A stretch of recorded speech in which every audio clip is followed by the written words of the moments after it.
'Cause when I get that feeling, I want sexual healing.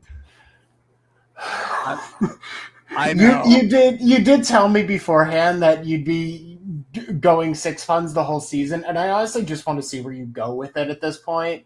You know, it's good. I feel like I burned 3 good options in last week's episode. So I'm really hoping I'm going to be able to find enough for the rest of the season, but no promises. But I am committed to trying. So also, hi, Jack. Hi, Alex. Welcome back. We're through episode 2 now, and oh my God. We survived episode 1. We got it posted. And it seemed that there might have been some appreciation for it. So we figured, why not come back for episode 2? Exactly. We didn't get chopped at the pilot. You know, we didn't get hacked at the knees yet. So I think part of that is because we have some amazing, amazing people who are allowing us to make this happen and make this a reality. And I think it's probably pretty important that we thank them and kind of give them a little love, give them their flowers. So yes. So once again, thank you so much to the Subversion team, and specifically Lee, for giving us the StreamYard to do this all in. Also, thank you to Duke, who the lovely channel you're watching this on is for, and also he has his own recap with Scott this season called The Ascendance. I did not know it was a thing, so when that video popped up on my feed, I was like, sure, let Scott from my original season of Ascendance rip me a new one. That's totally fine. I thought they were relatively kind to pretty much they were. Cast. But yes, definitely give them a watch. Definitely give them a listen. Fantastic information, great insights. We love the Descendants podcast. And then also, finally, thank you so much to the entire Ascendance team, specifically here, Papa, for the graphics, and also just the entire team for their blessing. And also, we just might bring a couple crew members on here and there to talk about this episode. Maybe we'll bring one on in about 30 seconds. Possibly. Before that happens, I have one very special shout out and one very special thank you. That definitely came full circle today when I was shopping. Has anyone seen a flamingo? More importantly, a flamingo boy. I feel like that is a sign from the universe. I'm not sure what it means with this beautiful pink background and this fantastic human being that I am sharing this experience with. That's all I have to say about that. I hope cheers. You enjoy. I'm Jack. Anytime I'm with you, I'm always having the best time. So yes. So that being said, flatteries aside, we need to dive into episode 2.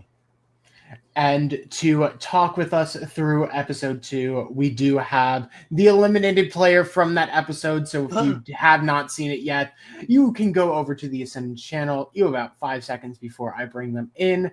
Yes. Welcome in Charlie and Brett from the lovely production team and the one behind the camera. Hi, gentlemen. We're so excited to have you. So yes, if you don't recognize Brett, that makes perfect sense. Brett is one of the amazing, fantastic, dynamic, and oh so charming members of the Ascendance live production team. We are so happy to have you. And we have the amazing, the absolutely loquacious, the verbose, and the dynamically fantastic Charlie here with us. We are so excited to have you both. Thank you so much for joining us. Thank you, guys. Thank you. I'm so excited. Yeah, I'm stoked to be here. Yay. Thank y'all for the invite. Oh no, what was it? We when we were talking about this, I was like, it'd be fantastic to get a production member's perspective on everything. So thank you so much for being brave enough to be the first from production to come and chat with us. We truly. How fitting! I'm brave. I'm not crazy. I mean, I feel like to be Brett. I mean, between Charlie and I'm like, it takes a lot of bravery to have a group conversation with the two of us. So it is definitely bravery. Poor Jack. I'm like, hey, I'm just here for the ride. There you go. All right. Let's get it started. So Charlie, episode 2 just dropped less than 2 hours ago. Mm-hmm. overall, generally, however generally we want to go to, we'll go into specifics in a minute. How are you feeling? How did you feel watching the episode? Yeah, I honestly feel like just crazy. Like it's just so funny to, I guess, relive it and just really think about what if you really listen to what I'm saying, I feel like there's a lot of like truth to what I was saying, but just like I can see the just exhaustion on my face. Because I don't know if I mentioned it, but I had probably gotten about 6 hours of sleep in about 3.5 days. So I'm just exhausted. So I have no filter at this point. I have no emotional regulation. You don't say. Sorry. I could not differentiate my head from my ass. Like so yeah, like we'll get into it, but it's just you can see the raw emotion that I'm experiencing full time Yeah. and real time, Yeah. and so just excited to get to break that down. I live. So catching up from episode 1, you actually got featured quite a bit as far as Right. being a bit of the entertainment director of the team, because a lot of us were expecting there to be more of a from previous seasons. There was some night one activity, there were games, there were Mhm. advantages to be found, and we were in a bit of a unique situation that after the captains were selected, they just kind of cut us loose to enjoy our first evening together, which for some people was a bit intimidating, and for some people was an opportunity to show their group activity management skills. So, how did you feel watching back episode 1 and seeing not only you kind of help the group kind of assimilate and kind of bond together, but also catch some both positive and negative attention? How did that feel? Yeah, I remember just my thought processes like being, okay, how can I like just have a fun time? Like it's my first time playing an LRG. I've never played a live game before. I've never done like anything like this before. But I knew that I wanted to be able to like just like, do something fun. And I remember we were sitting at dinner. Cameras are off, we're not filming or anything. And we were all talking about music. And in my intro, I talk about how I love that, my group got to talk about music. Um, because I don't know how long we sat in those little like intro groups, but maybe it was like 15, 20 minutes. Like I really don't remember how long we actually sat there. But for a good like at least half to like 75% of that conversation that my group had was spent on the type of music that we like. And like I said, like I'm a music student, I'm a theater kid, which was like something that I was hiding from the cast. So I was like trying not to be overtly excited about like getting to share my nerdy music knowledge. Oh, Because we know you were not shy about sharing anything. We're fully aware. but With I was love. I like say it with just love. I was just so excited to be like, oh wow, like these people really enjoy music in a way that like makes me feel excited. It makes me feel passionate.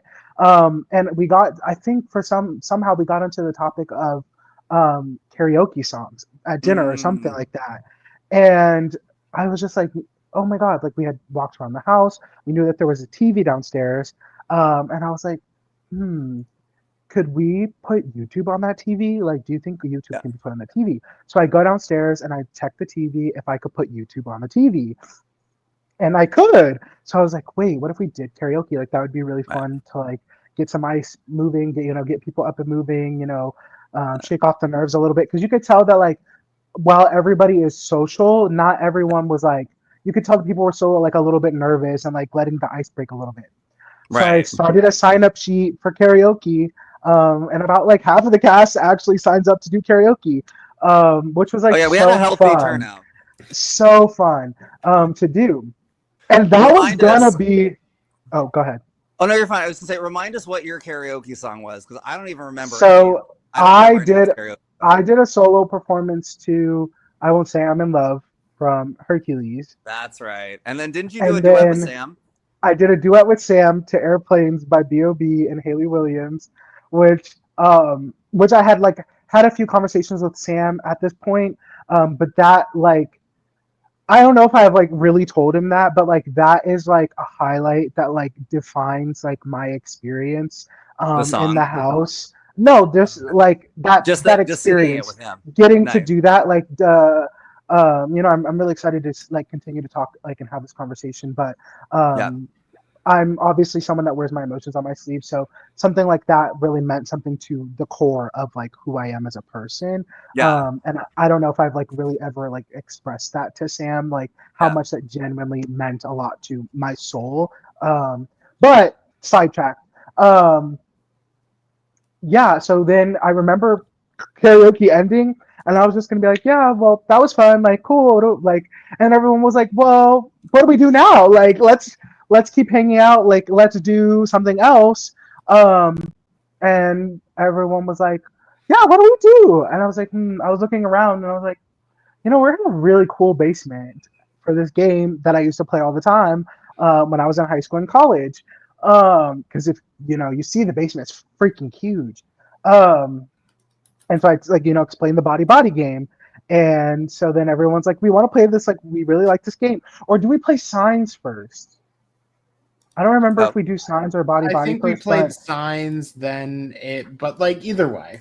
yeah, so like everyone's like, oh well, let's play another game, and so I just like tell these games because I'm like, I love games. Like I think Scott says it in their breakdown, but yeah, like I'm an actor, I'm a theater kid, so and I'm from para religion organization, so I know nothing but bringing groups of people together and doing something fun.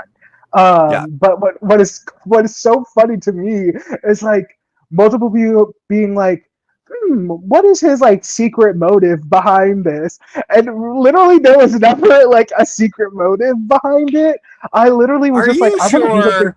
I Are really, you sure? I Are you literally, sure? I never, like, if you ask anybody who has known me ever in my life, Yeah. Charlie, like, just loves playing games. I love playing board games. I love playing Yeah. games. Like, it's just one of my favorite things to do ever. I literally played Body at my 16th birthday party. Like, Love it's it. my favorite game ever to play with large groups of people in big spaces. Yeah. So yeah, I think that was really funny and kind of flattering that you think that I'm smart enough to fucking use that as social manipulation. Hey, So thank look, you. you never you never know. You never know. um, Well, here, so yeah. let's do this. So, what was it? You did want you did wind up catching some votes during Sedona's vote out. So, and it Mhm. did show that you had a bit of an emotional reaction after Sedona left. Was Mhm. it the shock and surprise that you got votes? Were you reacting to Sedona's vote out and what you said? Walk us through your emotional experience in that moment. Yeah, I think that towards the end of that strategy session, there was like so much going on that I was like, oh, it's gonna be Sedona. And then Yeah. right at like the last minute, like two like last 5 minutes, Maddie comes to me and he's like, hey, Sedona floated your name. And she said that somebody on your team floated your name. And Reynolds, Monty, and Sedona, no, I mean Reynolds, Monty, and Rose were the ones that were on my team. And so I was like, what the heck? Like it's the last like 5 minutes. I'm like, am I about to like get votes? And Yeah. so that's when you see me ask Sedona like, who said my name, and she can't remember who said my name. Yeah. So then going into the votes, I'm like pretty confident it's gonna be Sedona, and I'm like not thinking that I'm gonna get any votes. So I Yeah. was like, okay, I'm gonna be fine. Um, but I think that the reaction to the elimination was like a little bit of like the stress of like getting votes, but then also like just like Sedona got really upset about it, and so I think that really did Right. like hit me Yeah. because it was never like anything personal or like anything malicious tent. Yeah. And I think anybody in that moment can like experience those emotions and like be overwhelmed by it. Of Like course. I'm a water sign through and through. So I feel those high emotions and I feel the low lows. So Right. I'm Well, always gonna have a reaction, no matter what it is. hey, and there is absolutely nothing wrong with that. I did want to bring it up only because you and I did kind of briefly address it in the Ascendance Discord, and it did come up in the last episode. There was a moment in the last episode where you did mention Sedona, and maybe she's not like the greatest, or she's not going to be able to run. There might have been an expletive in there. And Sedona did bring it up last episode. Did you have anything you wanted to say kind of in response to that? Just to kind of, Yeah. close the door, close the box, so to speak, on that. Right. Moment, Yeah, so to I think speak. that the first round, that Sedona and Marshawn's names floated up so fast. And there was like a bunch of reasons as to why like both of those names are being considered. And my first reaction was I need to protect Marshawn. Because if these are the names that are going to be the names that are floating, and I was okay with Sedona going because I had formed this alliance, and in my mind, I was setting up a way to insulate myself with behind numbers, which I would love to talk about the Coliseum 9 more because I really would like to talk about the strategy we behind will. that. We I would will. love to talk about the strategy behind why I did what I did. Yeah. But in my mind, I was trying to insulate myself behind the Coliseum 9, and then I had spoken to Alex and Marshawn and Monty about having a Black Solidarity Alliance. Mhm. And in my mind, I was trying to insulate myself behind those two separate alliances. Yeah. And so I was like, well, I'm okay with Sedona having a target on her back because it means I get to build working relationships with the other people that aren't in my room, but I still have an open target and I can still like continue to put that target on her back. So what isn't seen on camera is once Marshawn's name comes up within that like first 30 minutes of his name coming up, I Right. go to Marshawn and I grab him and I'm like, hey, stop looking for advantages. It's giving a reason for people to say your name. I can't Right. have them saying her name. Stop saying chill it out for like a few hours. And he does, and his name pretty much like dies down, and Yeah. the target on Sedona's back grows. Okay. So a lot of people were having conversations about Sedona, and the advantages. She went to bed early. She's not socializing with us, and then people start. She herself brings it up in conversation at some point about her Yeah. having, the metal rods in her legs and she physically can't run.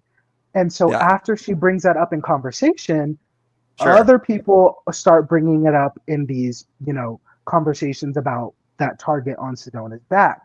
Sure. But of course, my comment of, well, the Mick can't run, of course, that's the one that's thrown into the show because it's a little controversial, it's a little edgy, but I wasn't the only one that was making the point of like, we do understand that like how this game is played. We do understand that a lot of these comps involve a level of physicality and a level of running that she herself is admitting she cannot do.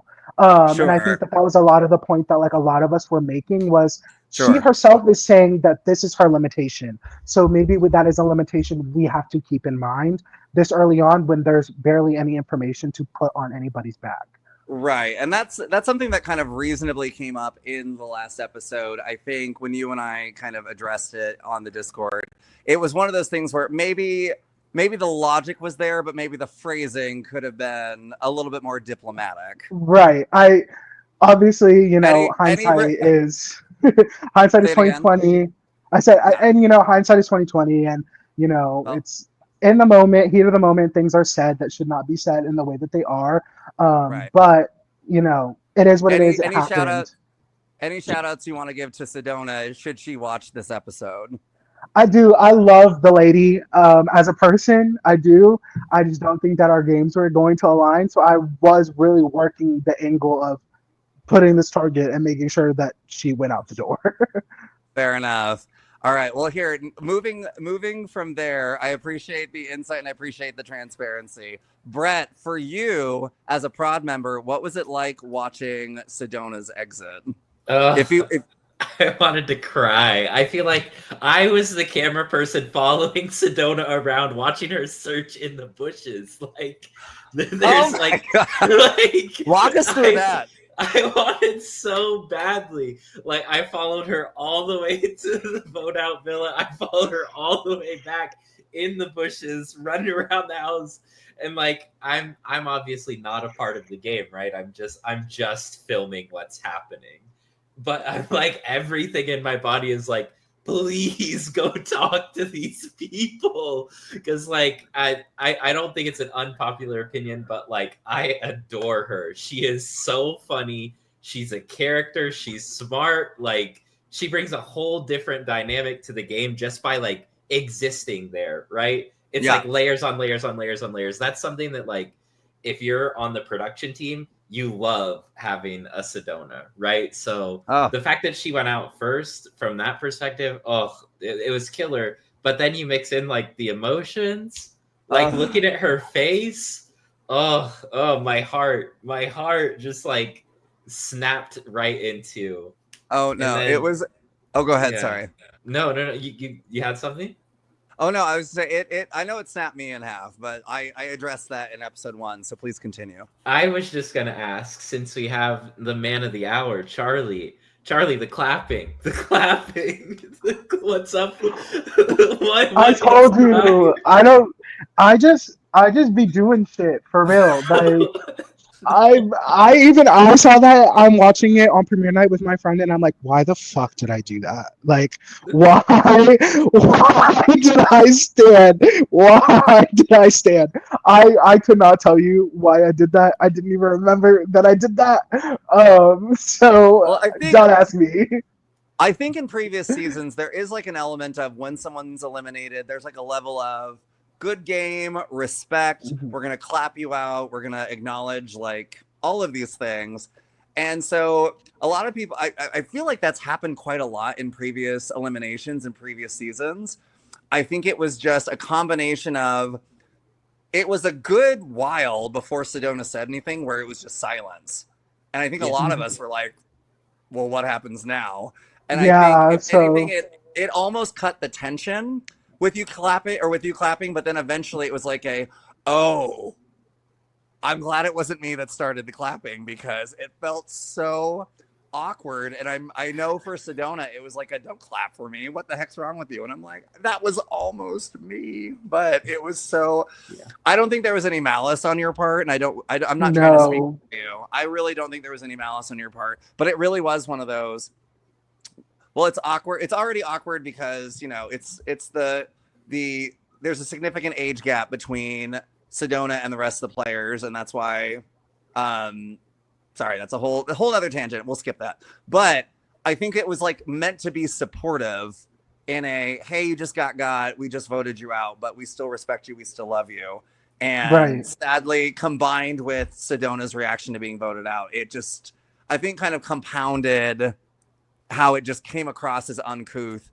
That being said, I love the insight. We're only because we're already pushing 24 minutes. We're gonna go ahead and get into this episode. Yes. So, Charlie, you get 2 votes. We obviously talked about you having your kind of emotional reaction to it. Where is your brain as far as crap? I got 2 votes. How are you entering round 2? What's going through your head? Yeah, so, oh my goodness. Like I said, I have never played an LRG before. I've only played orgs. So, you have time in orgs in between rounds to like reevaluate, whatever it is. Maybe, you have a day between challenges and tribals or whatever it is. So you like are able to like reevaluate, get yourself out of your head when you're, overwhelmed. And so sleep. You get sleep and, you're able to like step away from your phone for a second, whatever it is, like, you can decompress from it. So mind you, I'm thinking we have like 30 minutes in between rounds. We'll have an hour or something in between rounds. Literally, Sedona walks off, Papa goes, and time for captain round 2. And I was like, my brain is moving like 1,000 miles per minute. I'm thinking, oh my God, did somebody backstab me? Like, Who voted for me? Who voted for me? I'm trying to count votes because, like I said, we the strategy behind the alliance, and so Right. I'm like sitting here like I'm trying to count votes. I'm like thinking who vote, like who's in this vote? Who's this? Da, da, da, da. And I'm like, There's so many shots throughout the episode that's like Charlie's beautiful mind going, but 1, 2, and then we take the third vote, and then the sixth missing for it. And I'm like, I can't keep up. Divide by the hypotenuse of a and Pythagorean so, theorem. but I What think is it? ultimately because we literally had to get up and walk out the door and go straight to captain's comp, I'm just like, oh my god, I need to win captain's. Like I need to win captain because I don't know. I feel like I was the one of the very few people that had actually watched the whole series. I don't think anybody else on maybe other than like a few people actually watched the entire series and not like one or two seasons. So Yeah. I knew the strategy of Ascendance would always be whoever's name has already been said. They continue to say that because it's easy. Sure. And so I was like, oh my god, they're gonna keep saying my name. That was just the first thought that was running through my mind was now that Well, my name has been said, it's gonna continue to be said. totally fair. You had mentioned the next challenge. So moving into that, the next challenge was I forget the name of it, but it was effectively Hide and Battleship. seek. Hide and Yeah. seek. I was like, where are we? Sorry, that's an Imogen Heap song. We're not going to go there. So yeah, effectively, everybody has one spot that they select on a grid. And then you're kind of hiding under that spot and hoping no one calls it. Mm-hmm. Charlie, you mentioned that you went into that competition wanting to win Captain's Challenge. Jack, where was your head at as far as wanting to win, not wanting to win? Because you had a lot of attention in the first round. Yeah, just casually hearing your name be thrown out by someone in particular, even if it didn't really gain any traction, it's not fun. So I was absolutely going for like, Who did that? I want to know what godless heathen charlatan would throw Right. you, Jack, That the awful amazing person, baby that angel's sweet name out. little What baby. How dare they? Who are who they? in the world would make that kind of misstep? I have no idea. But yeah, no, absolutely going for it. And I spend like 3-4 minutes going through like the optimal strategy in my brain. I've literally studied Battleship before in terms of like where people go. It's a very deterministic game. And then I select a space that literally contradicts with every single one of my theories. Every single one. Why would you do that? I had my name tossed out. I'm not thinking straight. Fair. But yeah, no, that ends very poorly. Well, what was it? Jack, if I remember correctly, you are the first person eliminated from the challenge. 2 guesses. 2 guesses is all it takes. And I'm gone immediately. Well, I have to commend you because, obviously there's moments in the game where like, well, I have some free time. Let me look for an advantage. It didn't even dawn on me because I didn't even get a turn.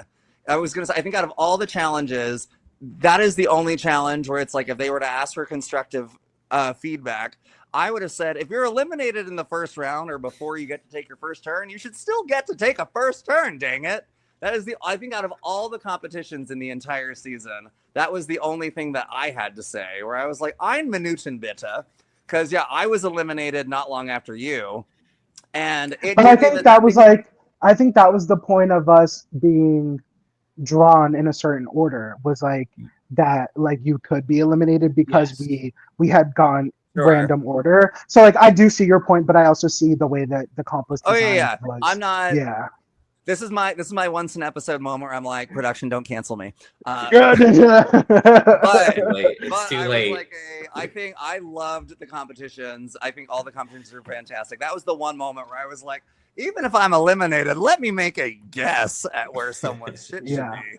So I didn't do too bad in the competition. I think I got in the top half. I think I was like final 7. Okay. And then right after me is when there's that triple that 3 people get eliminated right at once. I lived. Yeah, Veronica, Sam, and Molly all get eliminated at the same time. And I was devastated to see all three of them get eliminated all at once because I was like, Were you, if I trust anyone, it's those three Yeah, Lee's your Yeah. that boy. were left in the competition. Yeah. And they all had one sweep. Yeah. Yeah, it's the two people who voted for you Yeah. and then Rose, which Rose was not looking out for you at that point either. So at that point, it was like, well, no matter what, I'm not getting like directly helped here. Well. Also in that moment, I will say that because in my POV, I have been building a working relationship with Monty. I have really been pushing, wanting to have a Block Solidarity Alliance. So in my head, Monty had my back. Mm. In my reality, Monty had my back. So I'm thinking, oh, well, if Monty gets it, he's Yeah. going to pick me. And then we see how Monty starts to pick his team. And Uh, he picks Alex, he picks Marshawn, and then he doesn't pick me. well, here, movie before what was it? Getting into that. So Rose and Monty win. I'm a Yeah, little bit can we nervous. can Oh, we go talk ahead. about really quickly? You could not script a better ending. How does it come down to 2 people left and 2 squares left? Like Oh, as a yes. production member, I was like, this went so much better than we could have like written You it can't. ourselves. Like You can't write it. You can't write that. Like that- statistically, that's it just is crazy. it's far less likely for that to happen than anything else. So the fact that it literally was a final two situation is freaking wild. So were you, Brett, were you and the production team just kind of rolling like on the side, just going, I how is think this possible? I think we were all nervous that we like messed it up. They were like, "Did we forget to put a picture under a square? Like, Oh my god. did we accidentally? They're under the same one. Like, I think we're all like And sweating. What we're was we're upstairs. We're upstairs in the room and we are like whispering and then we end up getting told that we're whispering way too loud. So they just tell us to stop talking. So all we're doing is going, no one is eliminated. And we're like, oh, fucking damn it. We're like, every single time. We're just sitting here and we're like, oh my God, can somebody just pick the damn square already? Yes. Yeah. No, it was wild being in that room for as long as we were in there because we're like, for a battleship challenge, this is taking quite some time for sure. So And we Rose knew and Monty, we were also wondering like what it was going on because we knew that it was two people left. So we were yes, like, okay, is it going to be sole captain or like is there not going to be two captains? Like we were very confused as to why the comp didn't end when it got down to two people. it's like, are they having a break for brunch? What exactly is causing this competition to take 19 years? We don't know. But Rose and Monty wind up winning Captain's Challenge. I know that for me, I was slightly nervous because I was the vote for Rose, much to the chagrin, or not the chagrin, much to the surprise of any of my friends that watched episode 1 of Ascendance, because they're like, we thought you were good with her. And thankfully, I told Rose right after Sedona left, I was like, hey, I want you to know I voted for you. She was chill with it, thankfully, but I'm also like, oh God, if I'm on her team, I'm potentially going to be targeted. So Monty and Rose start picking teams. I think it was Rose. I wrote in my notes, everyone looks at picks, as in for team picks. And I guess my question for the room, anyone can answer this. At literally in round 2, when people are picking teams, are you putting much thought into, oh, are they picking that person because they're working with them? Are they picking that person because they want to get rid of them? What anyone can answer this, feel free. No. Just a hard I no. didn't think so either. However, what was it? Lee makes comment, Rose picks me later in the lineup. He was the 4th one picked. And I'm like, as someone who was picked 6th for his team, I was chuckling when he said that. But Charlie, you did make the comment that you're being chosen. You thought it was that you were set up to be the target. Why did you think that? Because I thought that was an interesting comment. Yeah. So I guess this we can like talk about the Coliseum 9 here because I feel like this is when I'm starting to you see it on my face as soon as I'm picked. I start counting the votes. Yeah. Because so I came into the game wanting to kind of like revolutionize the way that this game is played, and just like try to play it as, bold, aggressive, and just like not afraid. And I knew that I always am watching. But during my watch through of Ascendance, I kept being like, these people do realize that this is just a numbers game, right? Like if you just have statistically, if you just have the numbers on your side, no matter what, statistically, each round you go in, you're gonna have the votes on your side as long as you continue to hold the majority. Um, and I was like, why don't people ever just have a majority alliance? Um, and so I was like, why? I'm going to form a majority alliance. And it just happened that every person that I wanted to in my alliance happened to end up in the Coliseum. Just by chance, off chance. Every person that I had a good first interaction with ended up in the Coliseum. And I was like, Well, this is now my perfect. feelings are just hurt. I'm just kidding. I'm just Well, kidding. also keep in mind, I had my plans also included Marshawn, Alex, and Monty always, and so Look, I was like, you gotta spread the love when you're talking about right, alliances and strategy. and so I was like talking to everybody. We were talking in the Coliseum. We've had multiple conversations by now, and like everybody's like, "Oh, I really like Derek's like I really like you, and I like Molly, and I like Antoinette." And I'm talking to Reynolds, and Reynolds is like, "I really like you, and I like Veronica, and I like Yeah, Sam." So like we're all talking about how we really like each other connected into the room, and I'm like, "Well, here's yeah, a crazy idea. yeah. Let's just form an alliance." So Um, what? So what was it about the lineup of you being selected? Because I can't remember off the top of my head Mhm. where you were in the I was picking. It last. was last. You were last. I was So last. you thought was it because you were picked last that you thought you were in danger? Is that what it No, it was, was or what because actually made you worry that you were in trouble? I was counting the votes, Yeah. and I was like, okay, well, I knew that 6 people in the room voted that round, and I knew that 5 people outside of the room had voted that round. Right? Is that math correct? 11 There were 14 plus, votes. I know there were 9 for Sedona, 2 for uh, you, and or then there maybe it were was like 3 six. It was six and individual team eight. votes. It was six people in the room, 8 people outside of the room. Yeah. And so I was like, if I when I looked at the way that teams were going, I Yeah. had half of my Coliseum Alliance on one side, and I had half of my Coliseum Alliance on the other side. Yeah. Um, and it was the half of the alliance that was on the black team was the half of the alliance that I hadn't like fully really built a full standing relationship with. And then I Uh-huh. looked at the other side that had Sam and it had Ken and it had Reynolds and it had Molly, who were the 4 that I was the closest to in the Coliseum Alliance. And Yeah. so I was looking at it and I was like, well, if also the other only name that had been said that would be eligible to be voted that round was Marshawn, because Marshawn was the only other one that had gotten a stray vote. And so I was like, well, I'm the only person whose name's been floated this round, or has gotten a vote. And if there's an easy vote to be happened, because I don't have people that are loyal to me on this team, because I have, Yeah. even though they're in my alliance, I don't know if they're fully loyal to me yet, because I'm also still counting the votes of like, well, what if these were one of the 4 people, like one of the 2 people that voted for me? And so I'm Yeah. thinking, okay, I'm getting stressed out about the numbers. I might be Got the it. one that they could be easily the targeted put on to. So there Yeah. was like a certain level of the people that you felt more comfortable with were on the other team. So Yes. that kind of led to some of the concern that makes sense. Hmm. What was Jack? Do you have the graphic for the team breakdown just for the people I who do, are in fact. I am. Yep, that is exactly what I thought would happen. There we go. perfect? That's Uh, okay. What was it? So yeah, we do have the black team, which was selected by Rose, and then we have the blue team that was selected by Monty.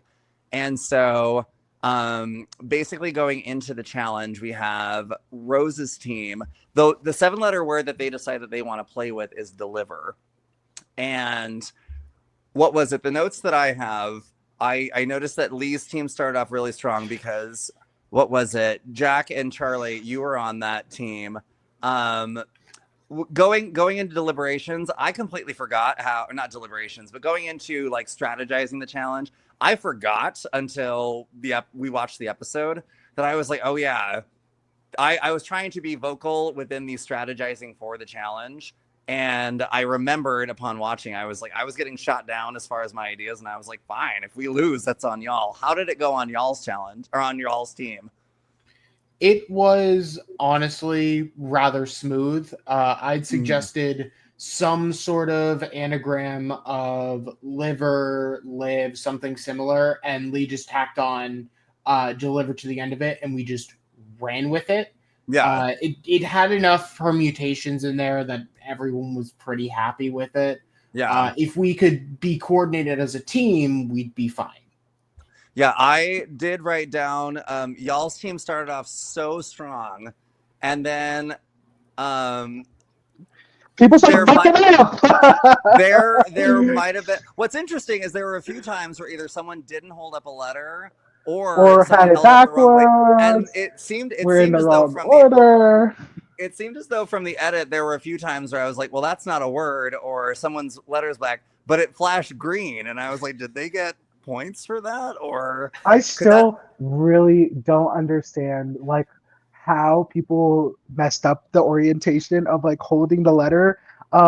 It is, oh my god. I don't understand how people messed that up so bad.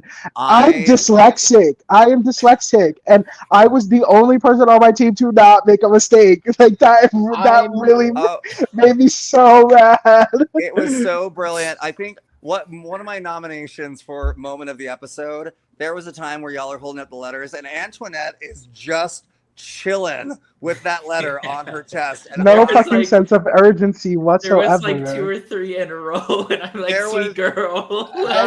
I have it fully up. I'm like confident we're fine. Off to the side, like everyone behind the camera's going, oh my god. Y'all are holding up your letters and Antoinette is just chilling. There is no sense of urgency. I think she fell asleep standing up. And I say that with love, Antoinette. I'm not talking shit. I adore you. But it was so fantastic. But Lee kind of takes control. And for the most part, I think he's doing a great job. And until at one point he starts holding his tile up and his tile is backwards. And I'm like, oh, my sweet baby angel. Like, what is happening? What is going on with this letter? But what was it? Y'all finish with your time, and then you're in the Coliseum talking. And my actual moment of the episode is when Rose says, my visual summary of the challenge. And the way her face kind of melted. Brett, walk us through what it was like watching this challenge from the production standpoint, watching the errors that eventually both teams kind of make. It was so funny. Off of the back of like the last challenge of being like, this is perfect. We were like, this is the opposite of perfect, but it's still wonderful. Like, this is exactly what we want. We roll out the clown music. Like, this is what the challenge is made for, right? And like, I'm so sorry, but it's made for y'all to like mess up, right? To like goof on each other. To look silly. You're walking around blindfolded. Like, it's so funny, and you can kind of see. And then walking away, we originally didn't even plan to like dedicate a camera to go to follow that team to that separate room. We were just going to like let them have some alone time off camera. And I was like, okay, hold on. I think we should go. And this is like big shout out to all of the film team, Rachel and Papa directing, and Taylor was filming. I think Sam was filming that challenge. I was like, can I leave and go with them? Because like, and I'm so thankful in hindsight that we were there, because there was a lot of conversation going on in that room. My God, it was event television. Can we skip this segment? No, we will absolutely not. We're not skipping that. I have to go through it, so we're not skipping it. Before we hop into, we've been excited and talking about this segment literally since we wrapped filming. Like, it has been one of the highlights of everything. Love you, Charlie. But I will say, before we hop into it, I think the quote of the episode, I think Lee gets the episode title for this round, if I'm not mistaken. But Lee makes a comment about keeping his D straight, and I couldn't help but get the church giggles while I was watching the episode, because I'm like, I'm not mature enough for this show. I should not be watching this. No, I should not be recapping this because I am remarkably immature. So we go into the Coliseum, and Charlie and Jack, both of you, when the challenge ends, are you feeling confident? Are you feeling trepidation? Are you feeling like this could go either way? Walk us through that. We feel really, really good in that moment. We had a lot of words said. We were moving pretty fast, all things considered. We had a lot of anagrams of just like certain sets of people just rotated in order to get stuff as quickly as possible. So we feel good. Yeah, I feel like There was a lot of like team spirit after the competition ended. yeah, Before like Rose said anything. I feel like I remember like taking my blind off and I go, wow, guys, that was like really good. Like I felt really good about that. Like I'm like, yeah, okay, because like I had been in my head like I'm stressing out, and I'm like, okay, wait, like that was a really good word. Like Lee had a really good strategy. We spelled a lot of words. Like, we felt good about it, and we go to the room and we're like, yeah, Rose, like Veronica, like how do you guys think we did? And They're Rose dead is, staring. They're Rose just is like, trying to be diplomatic and neutral about it. Of like, it's okay, like you guys did your best, and Rose starts to give that little speech, and I go, fuck, we did so bad. And No. Veronica, I just look at Veronica, and Veronica looks at me, and Veronica goes, do you guys want to know the truth? And I go, yes.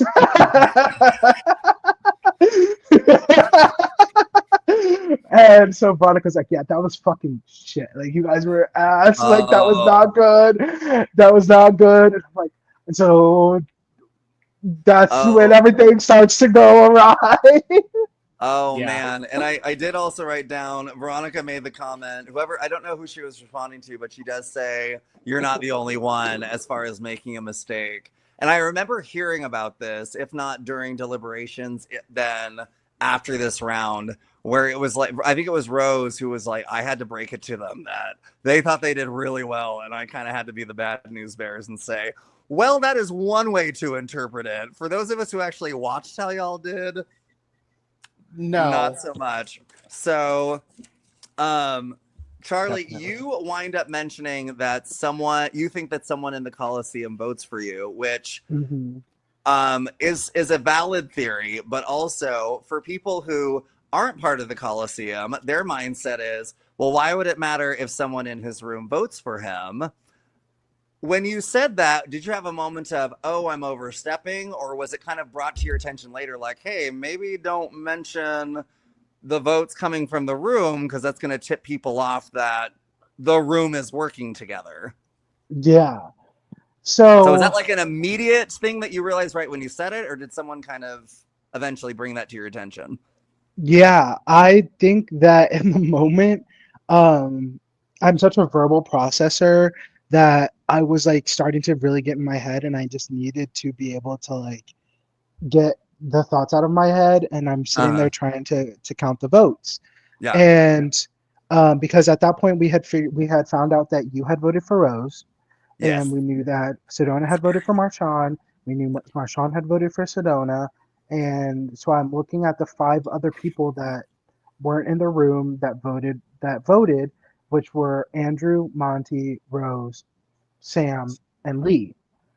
And so I was like, I don't think somebody in the room voted for me, but then I'm talking to Andrew and I'm talking to Lee and I'm talking to Rose, and I'm like, okay, but I do believe them. And this is where my heart, I always tell people that my brain and my heart are not connected. And so what I'm saying is gamer talk, but I'm also letting my emotions drive my anxiety. So Yeah. I'm oversharing because I'm trying to understand strategy, but then I'm Yeah. also taking it personally because I can't regulate the emotions behind it. And so I just start talking, and I'm like, because I just need to process. Because I'm like, okay, well, if it wasn't somebody in the room, then it means it has to be one of those five people. But if I believe Yeah. that it's not one of those five people, that means it has to be somebody in the room. And that's all the point that I was like trying to make was like, I don't know where to believe. and I have to, look at, and that's all I was trying to do was like look at both of the options and like try to Right. figure out where I was like counting the votes and where I was putting it into place, because I hadn't had a second to just do it on my own. So I was like, you guys are asking me about it, I'm gonna talk about it. Yeah, no, from a logical standpoint, I understand, and it makes sense to be like, hey, let me figure out where these votes come from. So I think wanting to understand that or wanting to figure that out makes perfect sense. Just in the interest of time, we'll briefly talk about I can't remember what color. Oh, it's right on the screen. Hello, Alex. So the blue team, like I said before, we were talking about using. I was just like, let's get a couple of vowels in there. That's really kind of the baseline, I think, strategically. And I can't remember what other word I was throwing out there, but I was like, hey, Ken really took the reins of this sleigh, so to speak. Sleigh. That was a terrible. I'm old. Anyway, so Ken kind of takes the lead, and initially I'm kind of like, baby, have the lead. Take the attention, take the fault if we lose, do all of it. Ken really like crushes leading our team strategically to figure out how to make sure we get not only words that work, but also as many words as possible. And the thing that I'm not confident in the moment I figured out until maybe halfway through the challenges, it doesn't matter how long your words are. I play a lot of like word games with my brother where you get more points for the more letters in it. It's really like literally, if the word has 2 letters in it, get it freaking done. So Ken is totally crucial to our team. Sam with the sideways T was the slight step down from the ladder from Antoinette, just chilling with her letter on wherever she was holding it. Marshawn is just remarkably charismatic. I am trapping flies constantly in this episode. This episode has very little to do with me, but I feel like every time I'm on screen, my mouth is doing this. So that's one of those I really, really, really hope that that's something I eventually correct, but we'll see. So we do find out that Veronica is safe since she was not selected for a team. That's her fate. I've got one thing before we jump into strategy, just before we get too far away.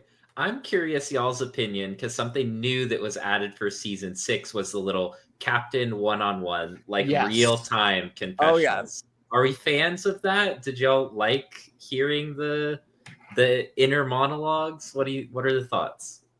Yeah, I really did like it, even though I was being thrown under the bus. But yeah, I think that it's a really good addition, and I feel like it helps kind of like drive a bridge in between a comp and then picking teams, because it's usually such an abrupt, cut. So I was a little bit jealous because I don't know about Ken. I didn't get a captain's one-on-one interview, so I was kind of like, where was mine? Yeah. So we didn't do it for Game On because there's not a lot that you're gonna say, like, oh, a random choice, we're gonna go with more random choices after. Yes. Look, I like to answer questions and I like to feel pretty, and I'm sorry. That's okay. The heels have since the wounds have since healed. Dyslexia is fun. No, I thought it was great. I thought it was a fantastic addition, and moving forward, I definitely think it should be kept for future seasons. Well, I just brag on myself. That was my idea. So I just since I was on, I just wanted to say my idea. Shout out. Yeah, no, it's a pretty perfect execution of like, there's no filtering this. This is exactly what we're gonna go into. I think, especially for these early ones, more than likely, just because in the game of Ascendance, it doesn't really come up as like super strong strategy of like drafting teams until like a couple rounds into the game. Yeah. I really do enjoy the little captain's confessionals. They don't give us much here, but I think it's really going to shine in future episodes. Yeah. No spoilers, but they get a little deeper for sure. Yeah. Anyway, not to derail. Before we got into strategy. No, get the one thing that you definitely included in the episode into the episode. Look, Brett is remarkably relevant, and Brett is an absolute joy and a delight. So if he wants us to talk about something, we are going to talk about it. Damn it! All right, that's it. That's the one. That's the one. All right. So moving forward, Charlie, in the first round, you kind of had thrown out to Jack that you were willing to throw his name out there. How are you feeling going into deliberations since the I hate saying the black team lost because life, but how going into deliberations, how are you feeling about that? Yeah, Now, so knowing that was on the table, and then also I knowing you think had 2 votes, walk us in through the entering moment, deliberations. I I thought I had that conversation with Jack because I was like, I don't want, because I knew that I had had that conversation with people in the room. So I was like, I didn't want someone in the room to then take that conversation to Jack and try to use it against me. So I was like, I'm going to tell Jack that I said this because I don't want it to come back to me later. Um, but as long as he Which knows that I'm not trying to actually target him, but that I did say his name. And Yeah, that's the only point that I was trying to get across. So I thought that me and Jack had that conversation and we squashed it and it was good. yeah, And I didn't know that it actually like was a name in contention, even though I didn't think that anybody was gonna like actually vote that way. So it was interesting to watch it back and see that people were like, and Jack, and because I didn't know that that was like actually going around. But going into you this round two, just to be clear here, you did throw out my name to 6 people, even if it wasn't like an intentional move to go after. You still did it. Like there's no denying because we have the tapes that what you did was throw my name out. But I mean, whether or not you did tell me directly after, which is, I'm not gonna lie, still confusing to unintentionally throw my name out as someone that you're okay getting rid of and then immediately go and tell that person. But granted, Maddie also does that this episode with, I'm pretty sure, Andrew. So, just a why are we telling names that we're throwing out? That we throw because their names. This is a consistent problem with the cast. I think for me, I'm a very like upfront and bold person that I'm not someone who like likes to be like shady and under the radar and like and try to like keep things from people. So I was like, I don't care if Jack knows that I said his name because I can own it and I'm not afraid to like own that fact. Like I said it because people were talking about names that they would be okay with saying, and I was like, I would be okay with saying Jack's name because I haven't talked to him and he hasn't talked to me. So if it comes down to like having to say a name, still at this point it's the first round and I still don't really have a connection with Jack. So if there's not a name that really does get solidified this round and we just are voting whoever we're not close to, I might end up voting Jack. I don't want to have to do that, but this is what I've told people, so I'm going to stand on it because I said it. And I don't want it to come back and be like, well, Charlie said this. Did you know that? Because that's not the type of person that I am. Like, because somebody could have said that and I'd be like, yeah, damn sure did. And what? And what are you going to do about it? I did and say what it. is your point? So my question to Jack would be, Jack, going into deliberations for round 2, having Charlie admit that he had thrown your name out in round 1, did you go into deliberations saying my name was said, I know who said it, let me go after him, or where were you coming from going into deliberations? I'm shutting up. I'm gonna be so real. I'm not talking. I am very much like, I know that the way I got rid of my name last round was very much not talking about my own name being out there, but being like, here are the options. Here are the options that aren't me. I'm going to make myself loyal, but then after that, we're going to stop talking about my name. And that continued push, I think, ultimately got me at least through this round of like, okay, here are the 2 names of the round. It's Charlie or Andrew. and I'm not mentioning myself, I'm not mentioning that I was a name last round. I am just going to shut up and let things happen because, I not only had played Ascendance before, but I had watched a couple of seasons. And yeah, in a game in general, if no one has anything to vote off, they're going to look to the past and go, well, this name was an option before. Let's just kind of move the conveyor belt forward again and kind of let those names ride. That makes sense. What was it? At one point, I did write down there was a conversation between Charlie, Monty, Antoinette, and Derek. Charlie, you come in and you do visibly seem very upset, potentially a little bit choked up. Was that pure, unadulterated emotion, or was any of that like a let me play this up for some level of sympathy so that hopefully I can survive this vote? No, that was like Just just what raw 100% emotion. raw emotion. Um, That's what I, my guess was, but I was like, I wouldn't be mad at Charlie if he was like, if I shed some tears, or if I no, sound like I'm shedding tears, I yeah. wouldn't So be mad like, at you. we get results, and they send us to strategy, and we had been at the game for 5 hours at that point with no breaks, no stops. I haven't had a second to catch my breath. I haven't got a second to like get my head on straight. And so we see me pull Molly into the room for a conversation, because I'm like, Molly, would you use your advantage? Like, would you use the advantage on Yes. like and join the vote? Because I'm counting the votes, and I'm like, even if the 4 people that are in the room and me vote Andrew, and we go 5-5, it's gonna tie. And I know that that's a risky move.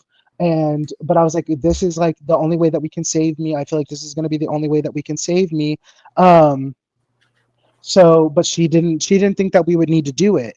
And then they're also like, Charlie, maybe you should like go down and talk. But I'm like, I just like need a second to like talk to someone who hasn't been one of the people I've been talking to for the last hour and a half. I just need to like decompress for a second and like get my thoughts out with someone that like I haven't been talking to for the last hour and a half.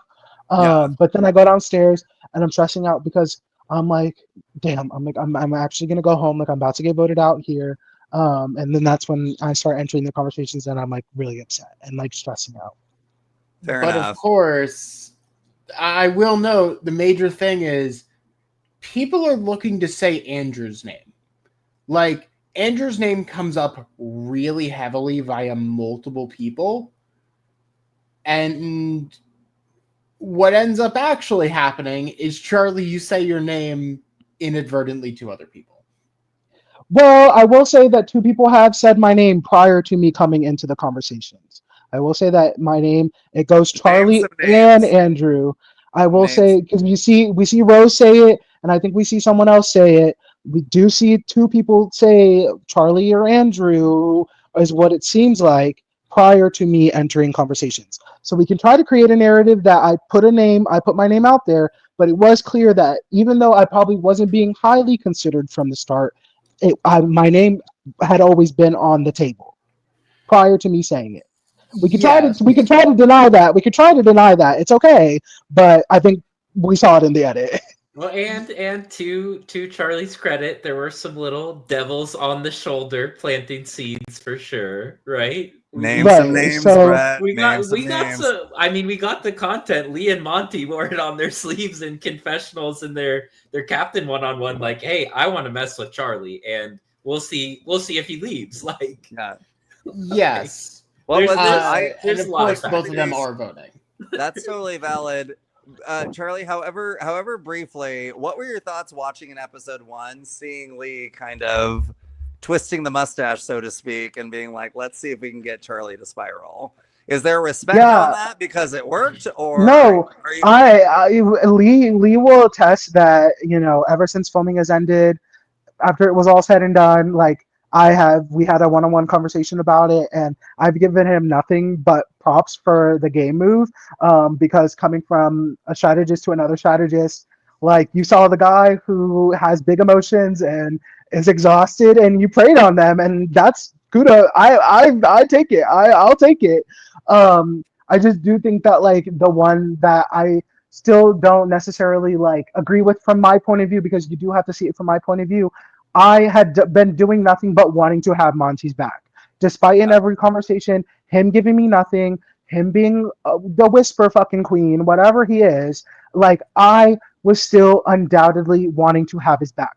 He was one of the 7 people who I wanted to go very long term with, and that was Alex, Marshawn, Monty, Sedona, and the 8 other people in the no, Coliseum. no, no. Just so Like we're clear. I would have. There was half of the Coliseum Alliance. I would have voted out before I ever said Alex, Marshawn, especially and Monty's name. especially Jack. Well, yeah, like Yeah. exactly. Yeah, no, Especially I that. mean, it was so. I mean, I had a nice big X over my face. I was gone. I was dead. I was irrelevant. Okay. But love yeah, it. just I like from love that it. perspective, like uh, I will say that like had he not done that, he would be invisible. I will say. So I'm glad that I was able to give Monty some screen time, give Monty a storyline. If you need to cling to me for that, go ahead. Maybe, like I said, maybe get a new personality. So at least somebody got screen time because of me. Woo. Ladies and I gentlemen, just you heard wanna. it here first.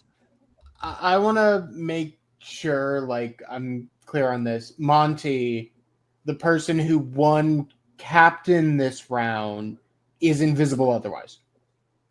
Pretty much. I mean, what other Yeah. than talking about me? What else has he done? And so far, what has he done other than talk about me and talk about his romance with Stevie? Genuinely, what has he done? So take me out of the equation. What storyline would he have had? No tea, no shade. Maybe No all pink shade, no lemonade. tea. So But I think yeah, that I is mean, let's call a spade, honestly. that being said. So fascinating, interesting. Can't wait to dissect that even more later, potentially with Monty. Brett, deliberations are going on.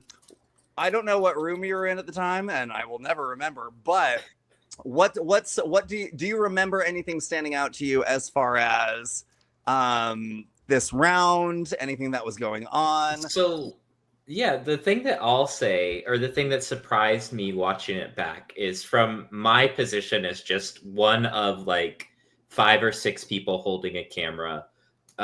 Was the episode portrayed it as a lot more straightforward than I remember it being. I remember it being actually very close, and people, as soon as Charlie or Andrew walk out of the room, they go, okay, but actually, what are we doing? Like they people had not decided as definitively as it, at least to me, came off in the episode, which again is just movie Yes. magic and part of making a narrative that viewers can follow along with. But I thought it was a very like tight race as compared to kind of what we saw. It very much was from how I remember it. I remember hearing essentially both names coming up, and we see mentions of it with Charlie's name being like, yeah, we can vote Charlie out right now because he's spiraling, or we can keep him around because he's a shield and we can get rid of this in a future round. And at the same time, it's like Andrew is the other name who none of us have as strong of a connection with, the same way that people didn't have as strong of a connection with me or as strong of a connection with Sedona or Marshawn. So definitely it was definitely both ways. I mean, the vote count at the end reflects this, where it's not unanimous. It genuinely is 2 votes flip and it's a tie.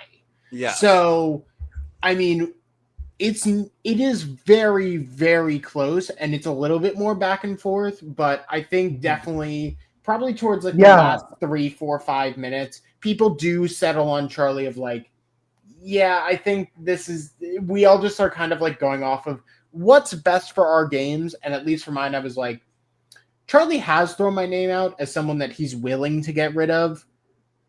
I don't need that right now, especially with Yeah. Andrew, who hasn't done anything to me. Yeah. And I did. it was Go ahead. really Go ahead, Charlie. hard. I remember like in the moment feeling like I feel like they are like leaning towards Andrew, but I did feel like really bad because I had come down at first and I was like, I will shut up. I won't say a name. Like I won't push anything. Like you guys tell me what to do and I'll do it. And I think then like 5 minutes go by after that and they're like, no, Charlie, like you need to say a name. Like you need to push a name. And I was like, well, like Andrew's like the only one that I feel like people have talked about not really knowing, and I don't want to have to say his name. But if that's the name that I need to be pushing, then I guess I'll push Andrew. And so, If because the I name think keeps me safe. Andrew asked like in the server of like, well, why did you do that? Because I thought we were close. And I loved Andrew. Like we did have a really good conversation that morning.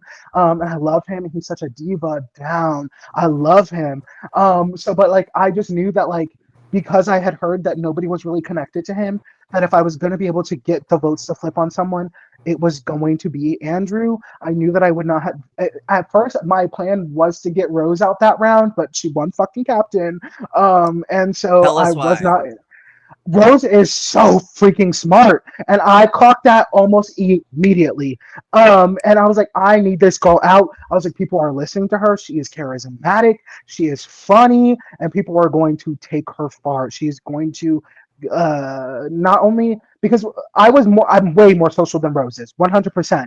But I knew that in more intellectual, and I'm a gamer and I'm a strategist and I can talk strategy, but I knew that she was just more intelligently spoken than I was. Yeah. And obviously more, filtered, what we will say. And so I was like, if there's anybody that I feel like is a threat right now, it's Rose, and I wanted Rose out. But she was captain. I knew I would not. We had all decided that we weren't going to vote Lee, and I Yeah. was trying to build a bridge with Jack, so I wasn't going to go Jack's name out again. And I wasn't voting Derek. I wasn't voting Antoinette. I wasn't voting Maddie. So that left me with a poor Andrew to then have to put a target on. Yeah. You actually bring up a very good point. Jack, you went from being last picked in the first challenge, sorry, to first picked in this challenge. You also went from having your name thrown out in round one, and then it doesn't seem like your name came up at all in round two. What's going through your mind regarding that during deliberations? First, cursing at myself, like, yeah, no, I had to say something about being picked last because I ran the numbers in my head and went, yep, if I hadn't been picked this round, I would have been safe anyway. So I think I would have preferred that. Me too. I Just, almost literally went, "Don't pick me." It's like, it's an but odd number. I do not wish to be picked. Thank you. definitely, at least on my side, just like, okay, I'm just going to try and make sure that my name doesn't come up again. I know Yeah. it could easily, but I just need to like kind of really take a backseat here, build relationships, use this round to like show people loyalty and say like, hey, what I said during the first round was not a lie. I'm going to like make sure I'm loyal is ultimately like that's what I'm doing this round. Yeah. Other than that, I'm just like basically agreeing with people and debating the two names. So Yes. I don't push anything. I can't remember who in the group said it, maybe 15, 20 minutes ago, but it really does seem, watching deliberations, that it's really up in the air as far as who's potentially going to get the vote between Charlie and Andrew. And ultimately, as far as the notes that I have written down, it does seem like Derek and Maddie seem to be the ones. Everyone's kind of like, oh, I don't want to vote Charlie because, either depending upon who's part of the conversation, because he's part of the Coliseum, or because I really like Charlie. But also, do we get rid of Charlie, who might continue to spiral so he can be front and center, or do we potentially get rid of Andrew? And it does kind of feel, once things start tipping in Charlie's way, it does kind of feel like Maddie and Derek are the ones talking about it. I could be remembering incorrectly, so gentlemen, don't hate me if I'm wrong. But just from where I was watching and taking notes, that's how it kind of felt. Charlie, did you feel any level of closeness strategically or socially with either of those gentlemen? And how did you feel, or did you feel anything once you saw it looked like they were kind of saying it might be Charlie as far as the route that we need to go?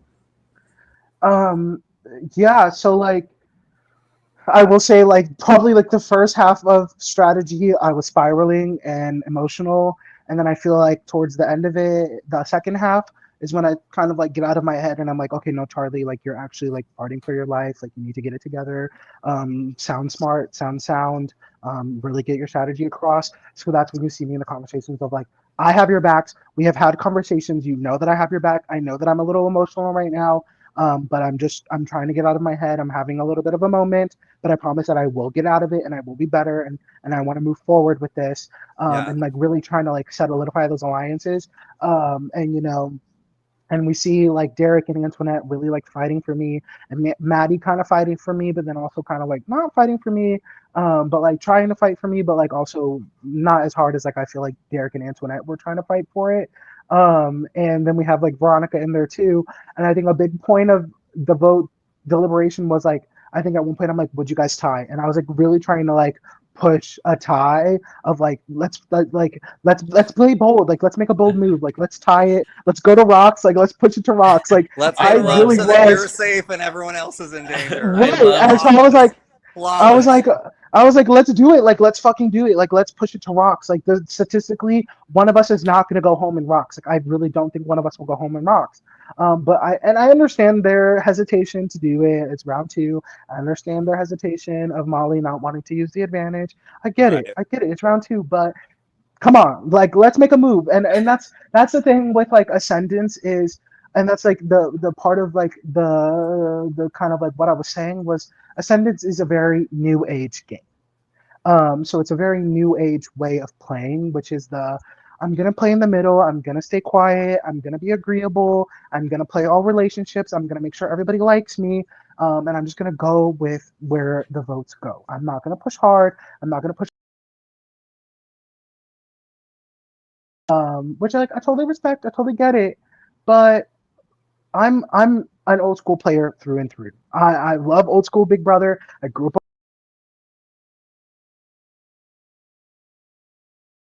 and big Yeah. and unafraid and not scared to make people. I've literally played an All Stars game and forced it to go to rocks my first tribal. Like I am here to do it. Yeah. I just need people to stick by me and stick loyal to me. Um, and which is why like I had chosen the people that I chose because I was like, Yeah. once I choose you, this is you're my person and you're my people, and I'm loyal to you until the wheels fall off. I do not Yeah. care. I will sacrifice myself in order. Like in my head, I was doing anything that I can to propel the Coliseum 9 and the Black Solidarity forward as far as I could. Fair That enough. was my only goal. Yeah. And so yeah, I do get it. I get both sides. I do. I genuinely did. Sure. No, and I appreciate and applaud the fact that you are unafraid. I think, to a certain extent, there's something to be said for be adaptable. Don't make waves. Fly under the radar. And let's be honest, if you have a cast of 18 people who are all trying to fly under the radar, you might Someone get is some gonna good stick out. you Yeah, of might course. yeah, And or you might get a certain level of excitement eventually, but there is something to be said for be bold, be out in the front. And I applaud the fact that you were unafraid to do that, because I think there was a certain level where you were aware, like, this could bite me in the butt, but I'm going to do it anyway because you were being true to you. So that being said, the only other notes that I had about the deliberation area is Marshawn is, to me, he was my player of the episode this round, because he literally comes in into a group of like 7 people. He's safe. He's not even voting. And he literally comes in and just sits on the floor and is just like, and I live and breathe. And the another honorary moment of the episode was he comes in on a group and his feet are like up in the air. It's like you know, it's like a sleepover in 1999. I And we are love my just sister gossiping down. about the boys we're attracted to. And Marshawn is just like, look at all this information I'm getting It's for so free. funny. It's so I I funny. love my sister. I think it's so interesting too to see like who actually takes the time and like plugs in when they're safe, because there's a lot of people, you could go back and watch the episode, there's a lot of people that just disappear when they're safe. They want to break, they want to turn their brains off, and power to them. I think there's value in that, right? But like Yeah, Marshawn was in the thick of it the whole time. So No, but it didn't dawn on me because the first round I was a captain, and then so I'm in the mix, I'm talking to people, and I'm doing all that, and then after spending the night before as a captain, where it's like I'm safe, so anyone talking to me, I don't know if they're being nice to me because they want me to keep them safe or because they genuinely like me. And then there was the round 1 challenge, and then the vote out. Round 2, once I was safe, I was like, y'all have an amazing time. I'm about to chill, drink the Gatorade, hang out in the kitchen. I'm about to do everything but be a part of all this. So wish. more power to Marshawn. And I think I also wrote down for one of his confessionals, I can't remember what he said. He is just so dynamic, and he is just so captivating, and he's so charming. And that was the only other thing that I had that I can think of as far as things that popped out. So did anyone have anything else they wanted to mention? Because Jack, I know you didn't. We talked a little bit about your thoughts as far as the vote. Brett, I know we talked about you witnessing things. Charlie, we've gone into that. Did anyone have any closing thoughts as far as the deliberation? No. I was fair enough. So we get to the vote reveal. And I got to be honest, I'm sitting there having not been a part of deliberations at all because I did not channel my inner Marshawn. And I see Charlie's name come up, and I'm thinking in my mind, oh, because Charlie and I were actually, what was it? I mentioned last week with Sedona. Charlie, Sedona, and I were all part of the same sequester group before we kind of got broken up into our groups of 6. And so I was kind of thinking, okay, 3 of us might look out for each other. So I'm thinking in my mind, Charlie might be in trouble from last round if what I'm hearing is accurate. So you catch some votes. Going into the vote, Charlie, at this point, are you resigned to what's going on? Are you hopeful you might stay over Andrew? What's going through your head? I'm hoping it either ties or I somehow had the 6 votes. Okay. That is what I'm thinking, is that I'm hoping it tied or I somehow convinced the 6 votes. And yeah, and then we see that it doesn't go that way. We do see that. Jack, do you have the visual of how the votes broke down? We, in fact, do. Hey. It ends up being a 7-3 vote. The 3 votes that aren't for Charlie are from Charlie, Lee, and Veronica, all on Andrew. And the 7 votes for Charlie are from Andrew, Antoinette, Derek, myself, Maddie, Monty, and Rose. So that is, what was it? Lee at this point is 2-0 as far as voting in the minority. Lee's vote. I'm just saying, he does the thing, and then he's like, "I'm not even gonna vote him out." Yeah, My because even he puts all the dominoes in a row. Yeah, and he's like, somebody else is gonna knock it over, though. Someone else is going to knock out the socially adept and socially dynamic Charlie, so that I don't have to. Funny. Yeah, I didn't think. Wild. Even in the moment, I didn't think it was Lee. I thought it was Derek. Who voted with you?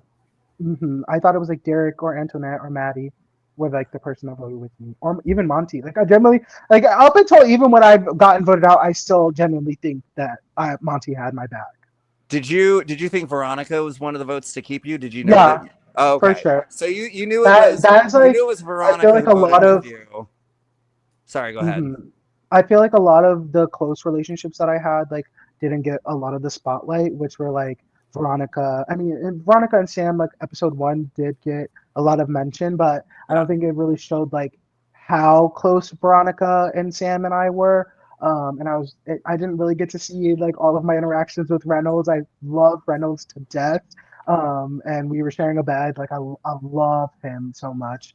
And yeah. Who was the little spoon? I'm just kidding. I'm kidding. You do not have to answer that. I do remember, by the time we had broke for dinner, so night 1, we chose captains, ate dinner, and then y'all did karaoke and games and yada yada yada. Right?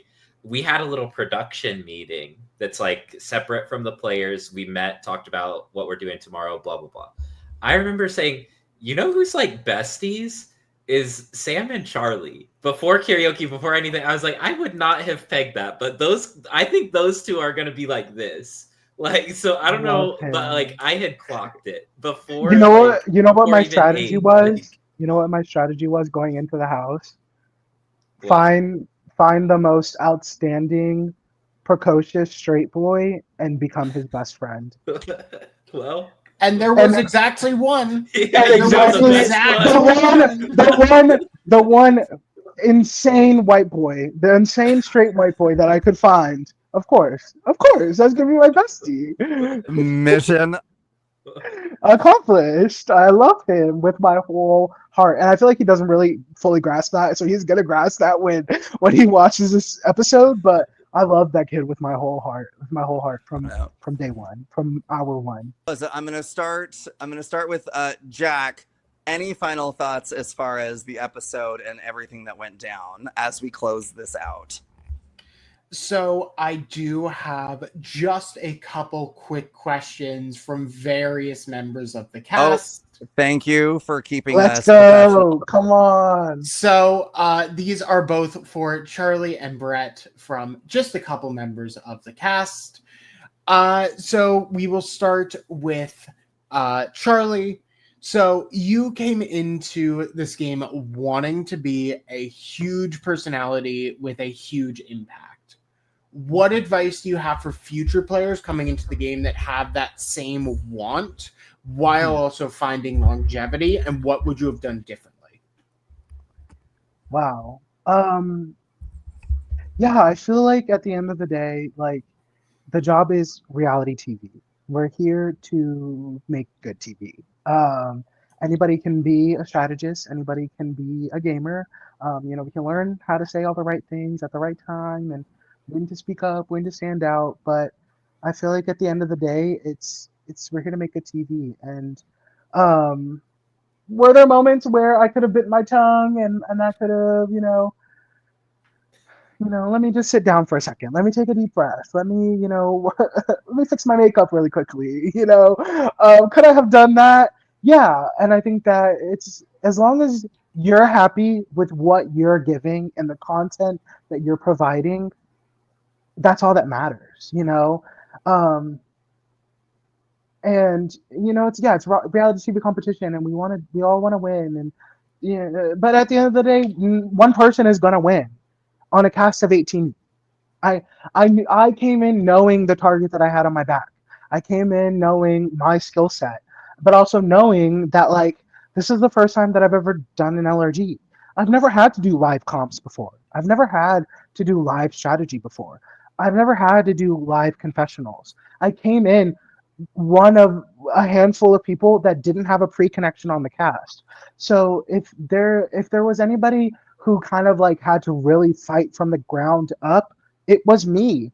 I had to make those connections because if you're not connected to me from the jump, it is, and we see it in the edit of people how easily they can use the pre-connections that they came in with, whether or not they have a conversation in game, they have an understanding of that person and who they are, their personality, how they play, and how they can work with them. Nobody had an understanding of me, and they don't see the full scope of who I am. They don't understand who I am. They just see this guy who's overtly expressive and is feeling his big feelings, and they're just casting an assumption about me. Whereas like someone else that they could have maybe known pre coming into this could have responded the way that I responded and might have had more people on their side to defend them because they knew who they were. And so for me, my advice is just like, as long as you're happy with the content you're providing, keep it competitive, keep it fun, have a personality. Don't be afraid to stand out. We are here to make TV. If you want to play a game to be filmed and just to be filmed, this, in my opinion, reality TV is not for you. Like, you should go on TV expecting to give good TV. There you go. You can I think that's be a gamer. remarkably, You can be a gamer and also have a personality. remarkably well said. Jack, I think we had a few more. We questions. definitely do. Okay. So I'm sorry to cut you off, Charlie, but I'm like we're at the No, you're we're at good. we're at the 90-minute mark, and I know we had quite a few questions. So, Brett, what were some of the most fun things about running the cameras, and what were the biggest difficulties? What were some? So just getting to like watch everything is obviously like pretty fun. You get to see the little secrets.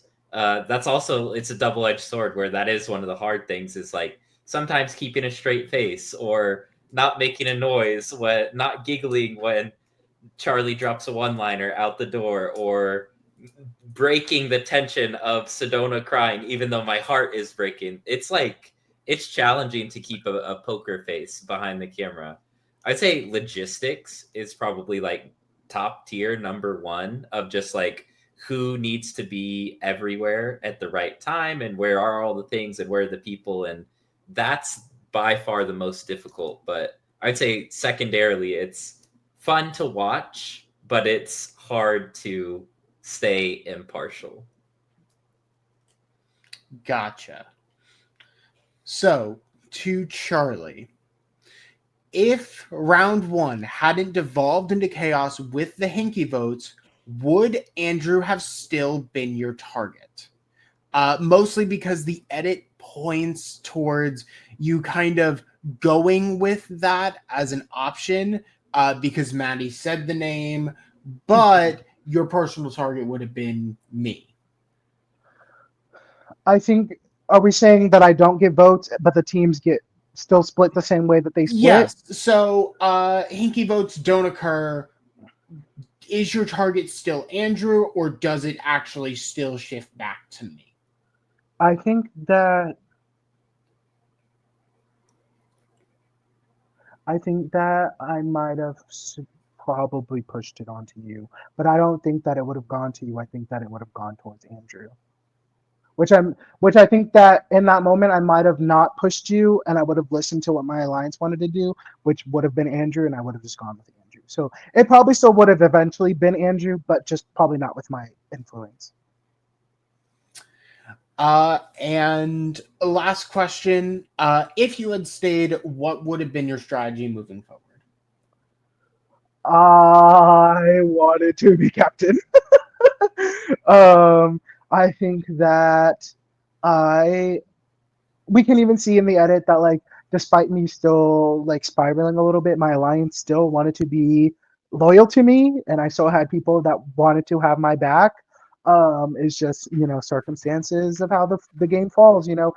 Play the game before the game plays you. So I think that, like, I still would have been loyal to my alliance, and I think that my target was Rose, and I obviously was not able to vote her out that round, so I would have started planting seeds to get Rose out. And one last question to the both of you: how are y'all such bad bitches? Yeah, born with it. It's hard, and I feel like there was one thing that I wanted to say of, like, yeah, like, this was really fun and, like, really great, and, like, I love being polarizing. I love being, an anti-hero, a pro-villain, whatever it is. Because, talk what you want. You try to say, whatever it is, create a narrative about me, but at the end of the day, you're not going to be funnier than me. You're not going to have a fatter ass than me, and you can't beat my ass. So I know I'm a bad bitch. I know what I bring to the table. Gotcha. Well, that is basically everything that we have here. We are, we internally said, you know what, we're going to try and keep this to an hour. Do you want to talk about my exit line? We did my exit line too. Feel free. So yes, your full exit from the game. So if I remember right, it was to the 7 of you who voted for me, good luck. I'm gonna beat you in the battle back. To the 3 that didn't, enjoy. Yeah, my little montage. I was which. We don't even know if there's going to be a battle back. That's true. When that was said, I was like I was told there was going to be a menage with the wine. The game was different. Yeah, exactly. So I the game was changed, so I wonder what happens. I came in thinking there was going to be carnival games on night 1, and there weren't. So you made that comment about a battle back, and I was like, sir, you are awfully optimistic for our season, which has not featured a lot of things which are traditionally in every season. So I will say that, like, I do point out a good little point in my little, grayed out montage of, like, I do, if people were so stressed about me being a social threat, I don't know why, like, just get a better personality. Like, don't you know say, like, if you can't be big, then learn how to be big, okay? Like, look, I'm a firm believer in the concept of if I am too much, please go out and find less. right. So there it is. And Okay. I feel like that is low key kind of an energy that you bring to the table. So what was it? I don't know how obvious it was. My connection was completely conking out for like a solid 5 minutes. That being said, I feel like I caught the majority of what you were saying. I think we're at a good place to potentially round this out. In my mind, I'm like, let's go ahead and beat the time for Sedona's episode. So, Yes. what was it? I think we can go clockwise. Charlie, like I said, you were so dynamic from the minute that I met you, and even though in my mind I was like, oh, maybe Charlie, Sedona, and I can look out for each other, work together, and by the end of round 2, I was the only one left of the 3 of us.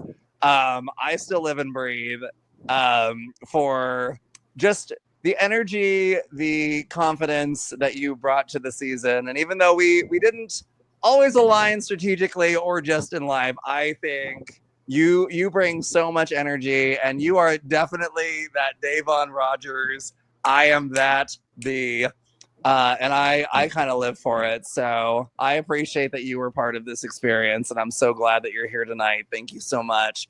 Jack, do you have any thoughts that you want to kind of close us out on before we go to Brett and then our guest of honor, Charlie? No, I mean, fight, damn it. I'm kidding.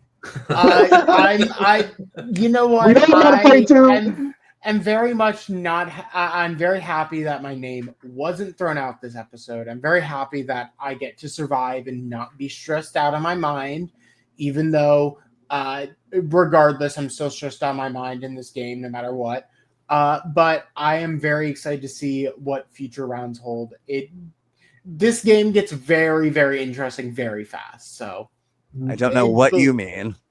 yeah. Listen here, spoilers. No, I'm kidding. All right, Brett, do you have anything for us, my friend? Yeah, I'll just, to kind of bookend us, I think I want to give some kudos to Charlie. He came in loud and proud. There were multiple people. I think it was even Alex, like karaoke night. I was dragged down to be a camera. Alex said, I don't care if this gets used in an episode. We need this on camera. So like, did I do that? You did do that. So Charlie, like karaoke night, I know you said is special, and games are special, and meeting everyone was special, and that night was special for more than just you. So on behalf of the other cast that was there, I can't speak for everyone, but I know at least some of them really valued and appreciated that, and maybe haven't told you, but on behalf of them, thank you for that scene. That's recognized.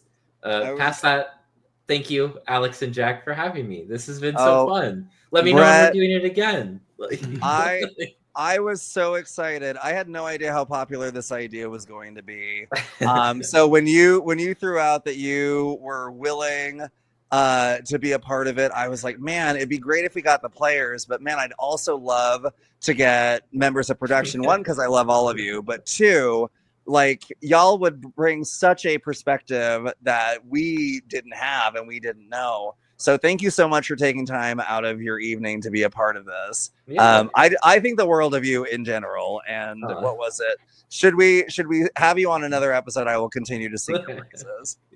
Good. That's why I'll show up, just for that. I was gonna say you're just gonna show up for the compliments. Yeah. There will be plenty. Jack, I don't want to jump to our illustrious guest of honor unless if you wanted to say anything to Brett, by all means, feel free. No, basically everything that's already been said, just fully second it.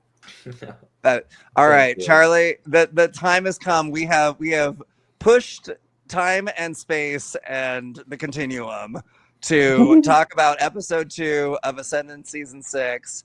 Do you have any final words? Yeah. Thank you guys for talking to me, asking me questions, letting me give my perspective on the game. And, thank you, Brett, for being one of my favorite cameras and for helping me talk my shit in confessionals. Yeah, I mean, like, I played this game for the little boy in me who uh, just like constantly felt like he was less than always every day, and who has grown into just being confidently and authentically himself and not afraid to just like put himself out there and be perceived and be understood in different types of capacities, who's not afraid to look crazy and not afraid to be disliked and not afraid to be hated, and get a lot of shit put on him, and take it all on the chin, and make sure that his crown doesn't tip. That's for him and for all of the little black boys and the little Hispanic boys who don't see someone like them on TV a lot. And I hope that like a lot of people see me and they can be comfortable and love who they are in their skin. Because I've always just learned that if I'm gonna be this fat black gay guy and I'm gonna stick out in a room, I might as well just own it and just give them. If you're gonna look at me, I'm gonna give you something to look at. So this is for them, and this is for all of the weirdos out there who felt like they were never gonna fit in anywhere and never have a place where they belong. This is for them, and I'm so Hey, thankful. what was it? I think when I think of you, like I said, the if I'm too much, go find less comes to mind. I wholeheartedly also think of the amazing, fantastic Latrice Royale, who once said, "Get up, look sickening, and make them eat it." So I think that is definitely an energy that you provide. And like I said, I could not be more thrilled and more happy that you were part of this beautiful, delightful, traumatic experience that we all went through. So Traumatic that for sure. there you go. So that is Recendance episode 2. Thank you, gentlemen, for being a part of this. Thank you, Jack, for being my illustrious co-host.